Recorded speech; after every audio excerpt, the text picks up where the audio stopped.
কর্মব্যস্ততায় জীবন। কর্ম তখনই বড় হবে যখন ধর্ম সহিত হবে। তাহলে চলো শুরু করি আজকের ব্লগটা। সকালে তো আমি বাকি কাজকর্মগুলো শেষ করে এবার দুপুরে রান্না বসিয়ে দিয়েছি। রান্না করবো আজকে নিরামিষ, যেহেতু আজকে সোমবার, তাই নিরামিষ রান্নাবান্না। ফুলকপি আলু দিয়ে হবে পনিরের তরকারি, তারপর হবে ডাল, একটু সবজি দেবো এটাতে, আর করব ধনেপাতা দিয়ে বড়া।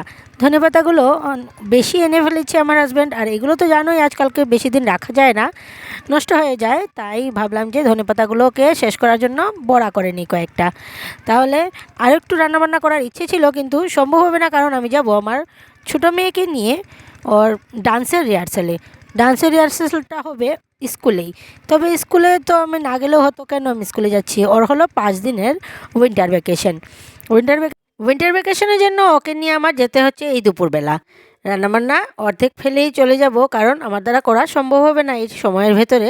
করতে পারিনি, শুধু ডালই হয়েছে, আর ধনেপাতাটা রেডি করেছি পকোড়ার জন্য, আর কিছু হয়নি আমার দ্বারা।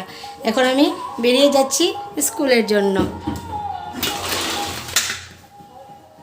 তাহলে এসে করব এগুলো, আর দেরি হয়ে যাচ্ছে। তোমরাও চলো আমার সাথে। কি সুন্দর রোদ চারিদিকে,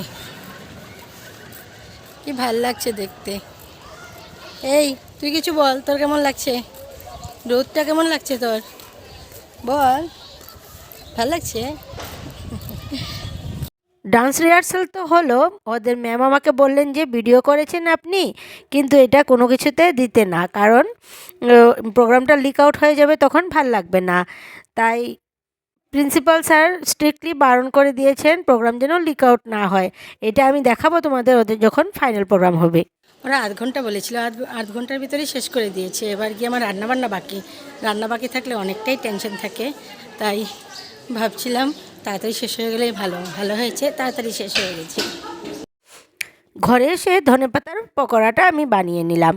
তার সাথে হয়ে গেল আমার ডাল রান্না করা, কিন্তু আমি পনিরের তরকারিটা রান্না করতে পারলাম না, কারণ বিকেলে আমি আবার বেরোবো ওদেরকে নিয়ে এক্সট্রা ক্লাসে। ভাবছি এখন যদি আমি রান্নাটা করতে যাই তাহলে ক্লাসের জন্য দেরি হয়ে যাবে। তাই ভাবলাম যে থাকুক, আজকে বিকেলে এসে আবার করে নেব। আর গেলাম ওদের এক্সট্রা ক্লাসে দিয়ে মন্দিরে, কিন্তু ভগবান মনে হয় আমার উপর সন্তুষ্ট না, তাই কিছুতেই আমার ভিডিওতে উনি আসতে চাইছেন না। অনেক চেষ্টা করার পরও ভিডিও করতে পারলাম না। তারপর আমি গেলাম একটু চা আর সিঙ্গারা খেয়ে নিলাম, যেহেতু সন্ধে হয়ে গেছিলো। ভাবলাম এখান থেকে যেতে যেতে তো আমার অনেকটাই রাত হয়ে যাবে, আর চা খাওয়ার সময় পাবো না। আর এখানে আমার মানে কিছু করারও নেই এখন আর। তাই ভাবলাম একটু চা সিঙ্গারাই খেয়ে নিই। এই সিঙ্গারার দোকানটা একদম ফেমাস হয়ে গেছে, শুধু সিঙ্গারা না, বিভিন্ন আইটেম রাখে, একদম ছোটো মোটো দোকানটা, আর চাটাও খুব ভালো করে। তাই ভাবলাম খেয়ে নিই। এভাবে তো চাটা আমি বেশি খাই না বাইরে, কিন্তু এখন যেহেতু শীত পড়েছে আর সন্ধেও হয়ে গেছে, তখন মনে হচ্ছিল যে একটু চা খেলে মনে হয় ভালো লাগবে, আর সময়টাও কাটবে। তারপর এই মন্দির থেকে বেরিয়ে চা খেতে খেতে ওদের এক্সট্রা ক্লাসের টাইমটাও শেষ। তাই ভাবলাম এখন আমি চলে যাই, ওদের যেতে যেতেই ছুটি হয়ে যাবে। তারপর ওদেরকে নিয়ে আমি বাড়ি এসে পড়লাম। তারপর কি, ঘরে আসলেই ঘরের কাজ। তারপর আমার সোনাগোপাল বসে আছে, সোনাগোপালকে পুজো দিয়ে ঘুম পাড়িয়ে দিলাম। আর তোমাদের এভাবে রাতের ভিডিওটা আমি দেখাইনি আমি সোনাগোপালকে কি করি, তাই দেখে নাও আজকে আমার গোপাল সোনাকে আমি কিভাবে রাতে ঘুম পাড়াই। শীতের সোয়েটার পরিয়ে রাখি, এখন আর ফ্যান্সি ড্রেস পরাচ্ছি না। শীতের দিনের নিয়ম হিসাবে সোয়েটার জামাগুলোই পরাই এখন, কিন্তু রাতের বেলা আমি ওগুলো খুলে দিই, কারণ গোপাল সোনার ছোটো ছোটো ড্রেস আছে যেগুলো নাইট স্যুট, এগুলো রাতে পরে সোনা গোপাল ঘুমায়। আর ছোট্ট একটা গেঞ্জি, আর তার সাথে ছোট্ট একটা হাফ প্যান্ট।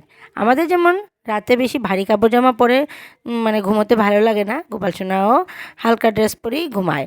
তারপর আমি সোনা গোপালকে এবার রেডি করে দিলাম, আর এবার ওর বিছানাটা রেডি করব। আমার দিদি বলেছিল যে গোপাল সোনাকে বিছানায় শোয়াস, কিন্তু একটা মশারি কিনে দিস না কেন। আমি বললাম যে এক তো জায়গাটা ছোটো, তাই আর মশারিটা কিনছি না। আর যদি আমরা মানে একটু জায়গা পেতাম বেশি, তাহলে গোপাল সোনাকে একটা মশারিওয়ালা বেড কিনে দেব। আর এখন শুধু ডানলোপওয়ালা গদিওয়ালা বেডই, আর এখন মশারি নেই। সবই গোপালের ইচ্ছে যখন আমি ভালো জায়গা পাবো তখন আমি গোপালকে একটা মশারিওয়ালা বেড কিনে দেব। এখন শুধু বিছানা আর কম্বলই, আর ছোট ছোট বালিশ, আর তার সাথে পাশ বালিশ। তাহলে গোপাল সোনা এবার ঘুমিয়ে পড়লো। আর আমার রাতে একটু পনির রান্না করে নিলাম। তাহলে আজকের মতন আর এইটুকুই। টাটা বাই বাই, দেখা হচ্ছে নেক্সট ব্লগে।